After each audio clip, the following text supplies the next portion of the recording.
What if the secret to happiness wasn't about achieving more, but wanting less? What if peace of mind could be found, not in money, fame, or luxury, but in a quiet garden, surrounded by a few good friends, sharing simple meals and deep conversations? Over 2,300 years ago, a philosopher named Epicurus believed exactly that. Yet today, his name is often misunderstood. When people hear Epicurean, they think of fancy food, fine wine, and luxury. But the truth is, Epicurus lived more like a minimalist monk than a millionaire. This is the real story of Epicureanism, and how its ancient wisdom might just be the key to living a simpler, happier life in our modern, chaotic world. Who was Epicurus? Epicurus was born in 341 BCE on the island of Samos, a Greek colony in the Aegean Sea. He grew up during a time of political instability and philosophical competition. Socrates, Plato, and Aristotle had already changed the world of thought, but Epicurus had a different focus. While others debated the nature of reality or the soul, he asked a much more personal question: what makes a human being truly happy? He eventually founded a school in Athens, known as the Garden, a place where men and women, rich and poor, all studied together. There he taught that the goal of life was simple: to achieve lasting happiness and peace of mind. The core of Epicurean philosophy. Epicurus believed that pleasure is the ultimate good, but not in the way people think. He wasn't promoting wild parties or endless indulgence. To him, pleasure meant the absence of pain, both in the body and the mind. He wrote, "When we say that pleasure is the end and aim, we do not mean the pleasures of the prodigal or the pleasures of sensuality, but freedom from pain in the body and trouble in the mind." So, Epicurus redefined happiness as tranquility, a calm and steady joy. He divided desires into three types. 1. Natural and necessary desires, things we truly need for happiness and health: food, shelter, friendship. 2. Natural but unnecessary desires, things that are nice but not essential: fancy food, luxury, comfort. 3. Vain and empty desires, fame, power, wealth, things that never satisfy. Epicurus said that if we can distinguish these three, we can live freely and peacefully. The science of peace. Epicurus also had a surprisingly scientific mind. He built on the ideas of Democritus, believing the universe was made of tiny, invisible particles, atoms. Everything, even the soul, was made of these atoms. That might sound cold, but for Epicurus, it was comforting.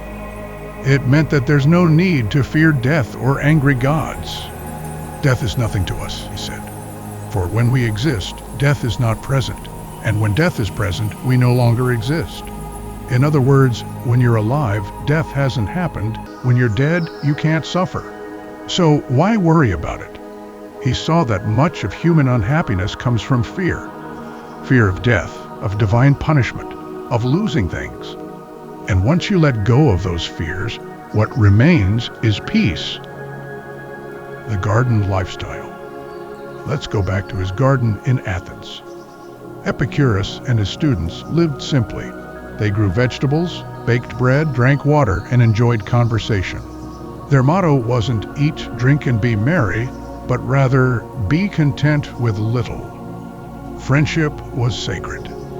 Epicurus believed that a life without friends is not worth living, because friends help remove fear and bring joy. Of all the things that wisdom provides to help one live one's entire life in happiness, he wrote, the greatest by far is the possession of friendship. They avoided politics, competition, and public drama. They found happiness in stillness, gratitude, and good company. Doesn't that sound like something we all crave today? Lessons for the modern world. So, what can we learn from Epicurus in the 20th century, an age of anxiety, constant comparison, and information overload? Lesson 1. Redefine pleasure. Our society tells us that pleasure means consumption, more money, more likes, more status. Epicurus reminds us that pleasure is peace. Happiness comes from removing pain, not adding excess. Try this. Instead of chasing new things, focus on reducing the things that disturb your peace. Toxic relationships, overwork, clutter. Lesson 2. Keep your desires small. Most of our frustration comes from wanting too much. When you lower your wants, you raise your peace. If you can be happy with bread and water, then a feast becomes a bonus, not a need. Lesson 3. Don't fear death. Epicurus's idea about death can transform your outlook on life. If death is nothing to us, then the time we do have becomes more precious. We can focus on living well instead of worrying about what comes after. Lesson 4. Value friendship and conversation. Today we often replace real connection with online interaction. But Epicurus believed deep friendships were the foundation of happiness. Reach out, talk, laugh, share a meal. You don't need many people, just a few who make your heart lighter. Lesson 5. Enjoy the simple things. You don't need to escape to a mountaintop or become a monk. Epicurus's happiness can be found right where you are, in small joys, a warm meal, a calm evening, a friend's voice, a quiet mind. This understanding. So why is Epicurean today used to describe luxury? After Epicurus died, his teachings were misrepresented. Rival schools like the Stoics and early Christians accused him of promoting indulgence. But his followers, like Lucretius, who wrote On the Nature of Things, preserved his real message that peace and pleasure come from simplicity, not extravagance. Conclusion. Epicurus didn't live in a palace. He lived in a garden. He didn't feast on gold. He ate bread and olives. And yet, he might have been one of the happiest people who ever lived. His philosophy isn't about escaping the world, but about learning how to live gently within it, to seek peace over pleasure, simplicity over success, and gratitude over greed. So maybe the secret to happiness isn't out there somewhere. Maybe it's right here, in this moment, in friendship, in calmness, in enough. Thank you for watching. If you enjoyed this video and want more philosophy made simple, subscribe to the channel, leave a comment, and let me know which philosopher you'd like me to explore next. Until then, live simply, live wisely, and live well.